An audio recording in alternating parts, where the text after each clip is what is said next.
What's good, YouTube? This is RPU here, and I'm back again with another video. And guys, today we're gonna be talking about Bearableguy. Lucky there's a Bearableguy, right? I have been looking into the March 13th date that he has on his calendar, right? Been doing some research around this date, and I've come up with a theory. This theory may sound crazy, but I believe that Bearableguy may have predicted the end of the fiat financial system. March 13th may actually be the start of the liquidity crisis, and I'm going to show you why in this video. Alright? Follow Bearableguy on Twitter at Bearableguy123. Bearableguy123 is a fund jester and not an investment advisor. Consult with a registered investment advisor before making any investments. Bearableguy has over 54,000 followers. And don't forget to follow me on Twitter at RPUReloaded so you can get my latest updates and retweets of things that I think are interesting in the crypto space. Now, here is the latest post from Bearableguy. So, look at the calendar. If you look at the calendar, we can see that he has March 13th marked on this calendar. That's a Sunday. And I was trying to figure out, like, what is March 13th? Like, what goes in March? What goes on in March? Like, the only things I can think of are St. Patrick's Day and NCAA March Madness, right? But when you get the latest news from the Federal Reserve that they plan to raise interest rates in March, my theory starts to make sense to me. And I want to hear from you. Let me know what you think about my theory in the comments. Let me know if I'm batshit crazy or if you think I'm onto something, alright? So, we just got word from the last FOMC meeting that the Fed decided to keep rates at 0. But in this latest article from the New York Times, the Fed is signaling a rate increase in March, citing inflation and a strong job market. Okay? Jerome H. Powell, the Fed chair, said the central bank could raise rates imminently, as officials cut back help for the economy. That's not good. Federal Reserve officials signaled on Wednesday that they were on track to raise interest rates in March, given that inflation has been running far above policymakers' target and that labor market data suggests employees are in short supply. Central bankers left rates unchanged at near 0, where they have been set since March 2020. But the statement after their two-day policy meeting laid the groundwork for higher borrowing costs, quote unquote, soon. See, we know this is coming. Jerome H. Powell, the Fed chair, said officials no longer thought America's rapidly healing economy needed so much support, and he confirmed that a rate increase was likely at the central bank's next meeting. See that? Their next meeting in March. I would say that the committee is of a mind to raise the federal funds rate at the March meeting, assuming that the conditions are appropriate for doing so. So, they're planning to raise rates at the March meeting.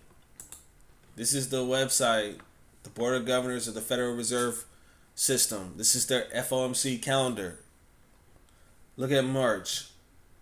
Their March meeting happens between the 15th and the 16th of March, right?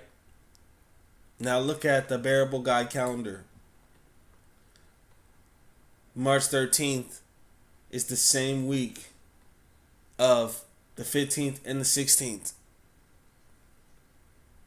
this is the same week that the Federal Reserve plans to raise interest rates, right?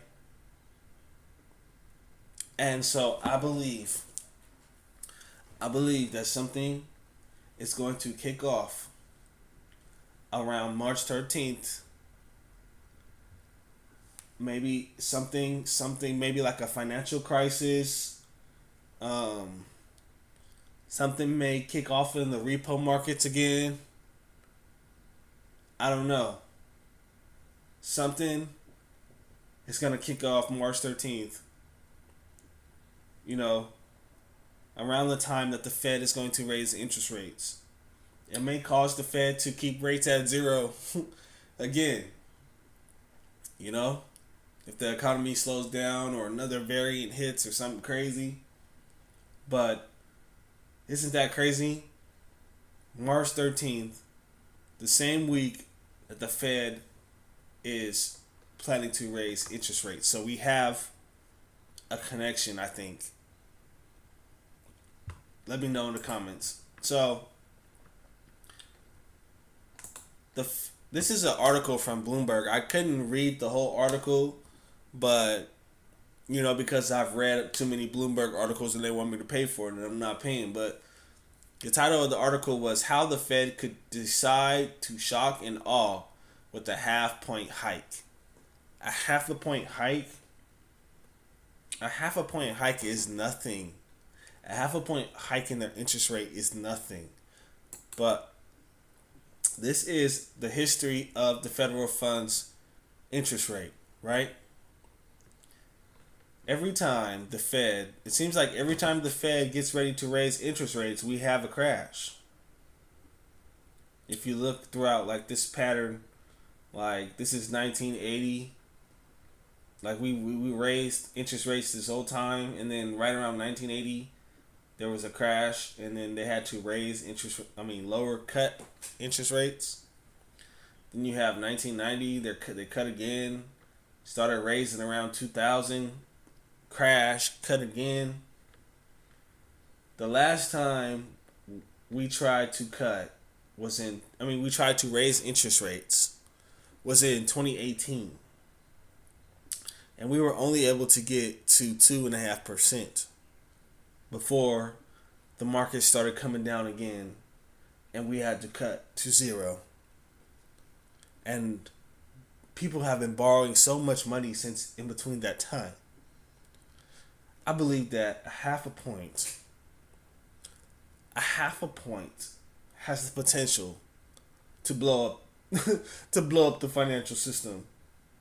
And then what? They're going to cut that 0.5% and have nothing. They're going to have nothing left. It's crazy. I don't know. We'll see. But think about this as well. March 13th is on a Sunday. Every major crash in history happened on a Monday. They're called Black Mondays, right? Now, before these Black Mondays, there was something that happened over the weekend and caused stocks to crash. And so, think about this. Bearableguy is marking March 13th. Could March 14th potentially be a Black Monday, a black swan in the financial markets, and a major crash? I don't know. But Black Monday is given to the name of stock market crashes that occurred on 4 different Mondays. They were October 28th, 1929, that's the Great Depression. October 19th, 1987, the market correction of August 24th, 2015, and March 9th, 2020. The first Black Monday was October 28th, 1929. It was the first Monday after Black Thursday, which kicked off the stock market crash of 1929.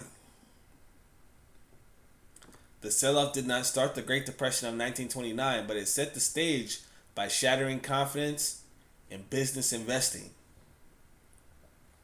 Black Monday is most often to refer to the second largest one-day percentage drop in stock market history, which occurred on October 19th, 1987.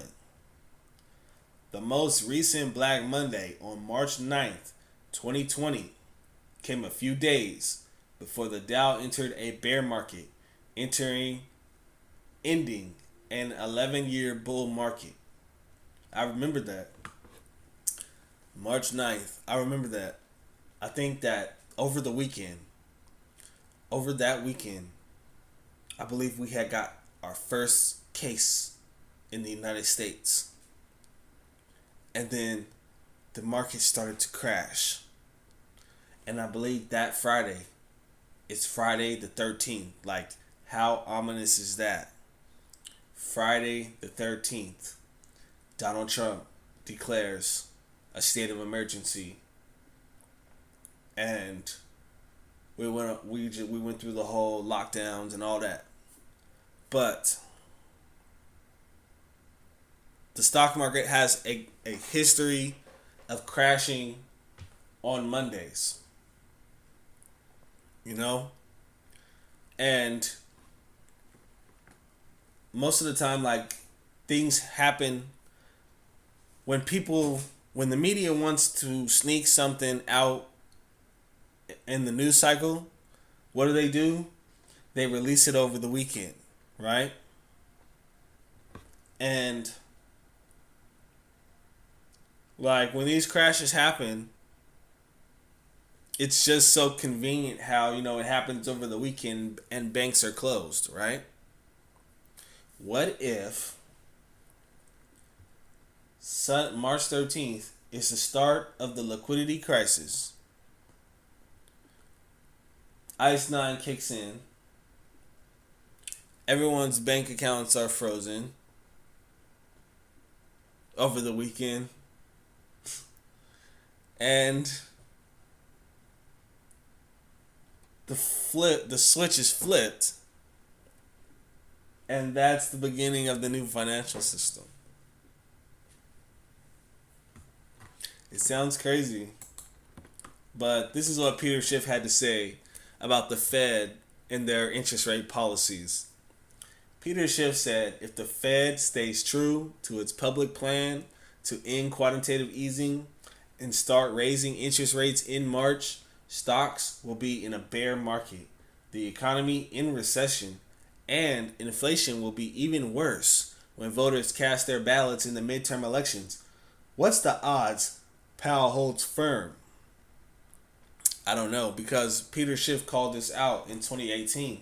He said the Fed was not going to be able to raise rates. He called it out. The Fed was able to get to about 2%, and then the stock market started to crash. It's crazy. And since that time, so much more money and debt has been borrowed. I don't even think the Fed will be able to get to half a point. I don't even think they'll be able to get to 1%. I believe that the Fed is going to raise interest rates, and there's going to be a massive dump. And on top of that, a liquidity crisis. Peter Schiff continued and said, even though Fed policy will crash the stock market, plunge the economy into a severe recession, and create a financial crisis with surging unemployment, it's not a mistake.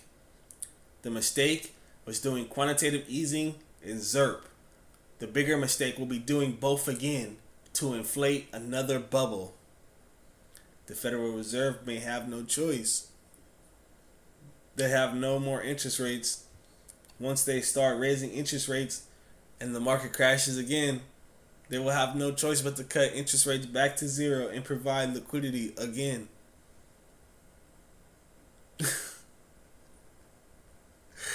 Oh man. This is why we need XRP and on-demand liquidity. We need regulation. This can't go on for too much longer. But let me know what you think about my theory. Is March 13th the beginning of the end of the fiat financial system? Let me know in the comments. This is RPU, and I'll see you in the next video. Peace.